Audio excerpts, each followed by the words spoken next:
Well, it's Monday morning, July 11th, and I've just left home.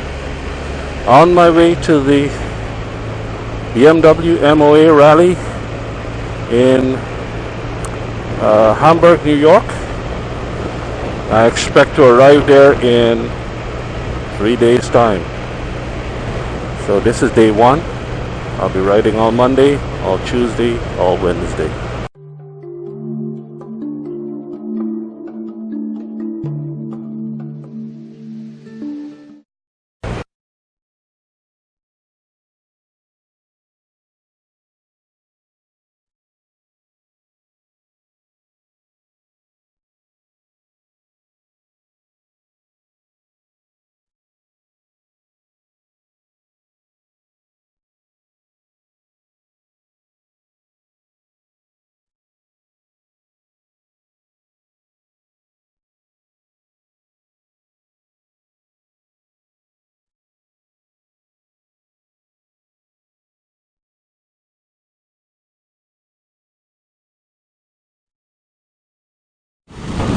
It's been half an hour since I left home, and I'm now on the 59 heading where? Heading north. I was looking on the speedometer for the direction, not on the speedometer, on the GPS, but it's got time to turn in place of where I have my direction usually. So maybe I'll change that a little later on. It's 85 degrees right now, 84, and very cool ride. I've got cycle gear, heat out undergarments, underlayer or base layer, and that seems to work pretty well. So I bought it a couple of weeks ago, just the t-shirt, just to try it.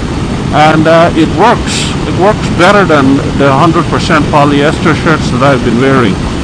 So what I figured was I was going to buy 2 of those shirts and and 1 pair of shorts and wear those just for riding. So on this trip I expect that I'll be rotating those 2 t-shirts every day, just for when I'm doing the long distance riding. If I need to I don't know what it's going to be like when I get up north, but at least in the hotter climates, I rotate those in and out, and I should be nice and cool. And that way I keep my polyester shirts for when I'm, going out, because they're nicer. These heat out underlayer is just black, and it fits like spandex, so I don't like to be walking around in anything that's close fitting like that. So that's what I have on underneath my jacket. I also have one of these cooling vests that I can use if I need to. Hopefully I'll be, by 12 o'clock I should be in Texarkana. And humidity should be pretty low. The heat will still be up, obviously, but we'll see. Maybe I'll throw on a cooling vest just to see how it goes, if I can get even cooler with that. Although with this heat out on the garment, I probably don't need it, because once you keep moving, I mean, this thing works pretty good. Nice cloudless sky, perfect riding conditions. So far so good. So I'm going to be checking in from time to time. Whenever I see anything interesting, I'll switch the video on. Usually it's in sleep mode to conserve on battery, but hopefully I don't miss anything too significant. Texas riding like this is all going to be pretty boring anyway, so it's not a heck of a lot of video that's going to happen in Texas, I don't expect. Oh, well, I'm back. It's now 10 o'clock, 10:08 to be precise. Just finished my first rest stop, Nagadoches. Got a splash of gas, and I'm on my way again. Next stop is going to be hopefully Texarkana and lunch. So I've got 2 hours ahead of me now, and again, it's not so pretty driving here in Texas, all straight roads, super slab, but as long as the traffic stays like this, I'm happy. Temperature is now 87. I can feel it going up and kind of sweating a bit, but now that I'm going again, it's cooling off. This heat out on the under layer is working pretty good, cooling me off. I'm feeling fairly good, and away we go. Stopped for lunch in Atlanta. Had a McDonald's sandwich and some fries, and back on the road. This is Texarkana, and we're going to be approaching the state line not too far from now.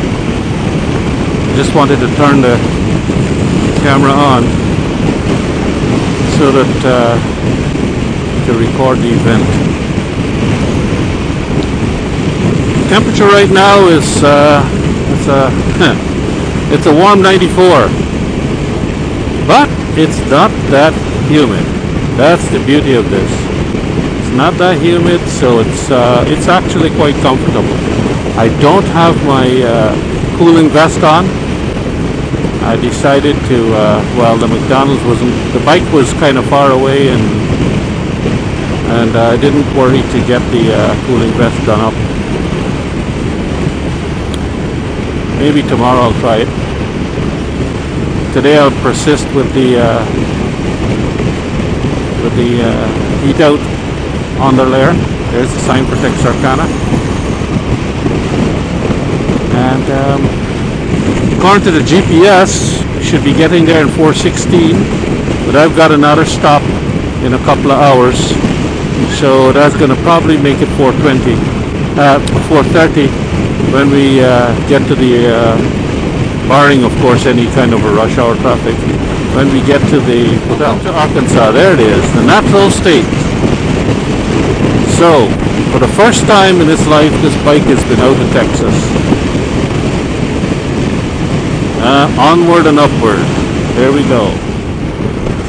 Okay, time is now 4:04. I just finished my last stop of the day. Well, the last splash and go stop of the day. I'm a little bit behind schedule because I just passed through Little Rock not too long ago, so I'm heading for Brinkley now.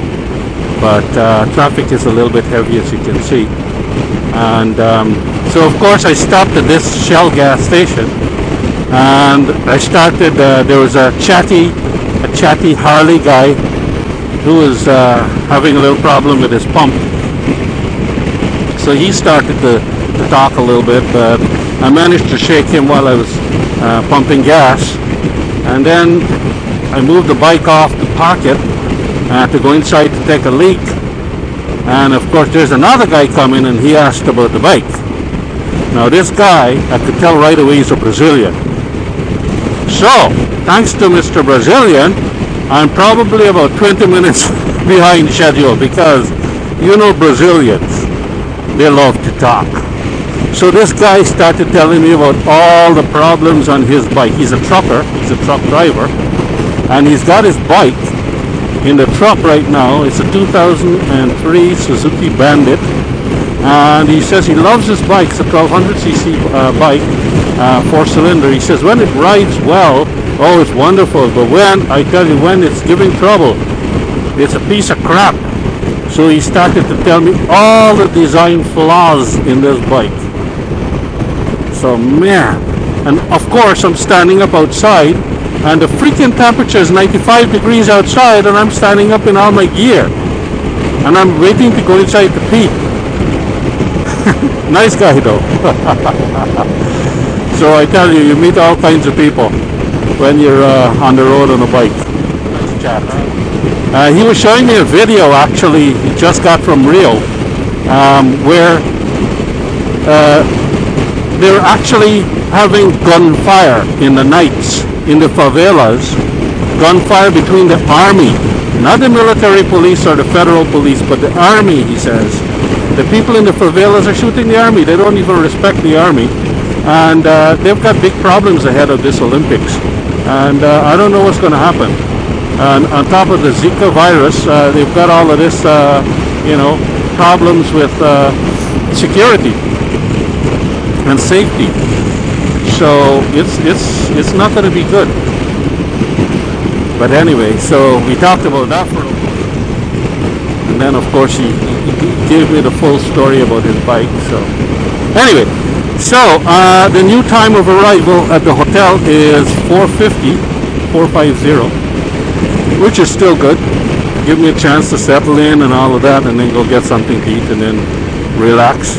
But I tell you, I've just finished so far 448 miles. And I'm as fresh as a daisy, except for all this heat and sweating. But I still say that the underlayer, this heat out, is doing a pretty good job. And it's evaporating the sweat. I'm feeling cool, and I'm good. This time my back and shoulders are perfect. Nothing is hurting or anything like that. My butt tends to go numb. For some reason, this trip, I'm getting, it's not that the seat is uncomfortable. It's just that I'm riding 8 hours, so it's just the length of time. But maybe if I get a chance to get an Air Hawk seat, cushion at the rally, I'll probably pick that up. Because I was debating whether I should get that anyway. For shorter rides, you don't need it on this seat. This seat is wonderful. But for absolutely long rides, you do need something there. I've been sitting up most of the time, so every now and again, I lean forward. Now that I had that rest, my butt is all rested, and I'm fresh again. Still hot as hell. Temperature is 96 right now, so here's to getting away from the heat in Houston, right? No, it's hot here too.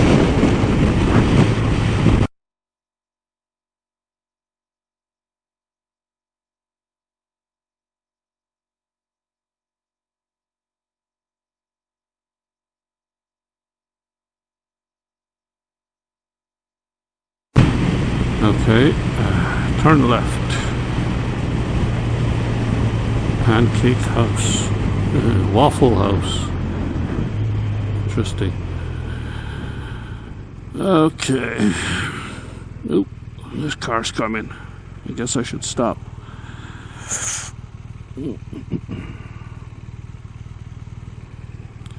Okay, that's good enough.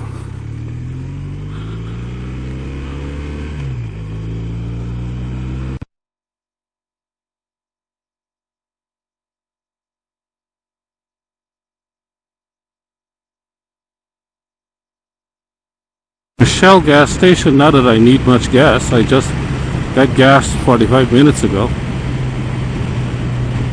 So, tomorrow morning,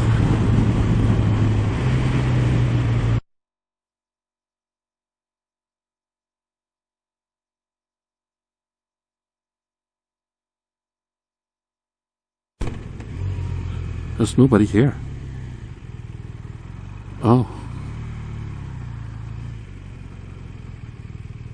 Is it open? Yeah. Seems to be open. Well, we'll find out.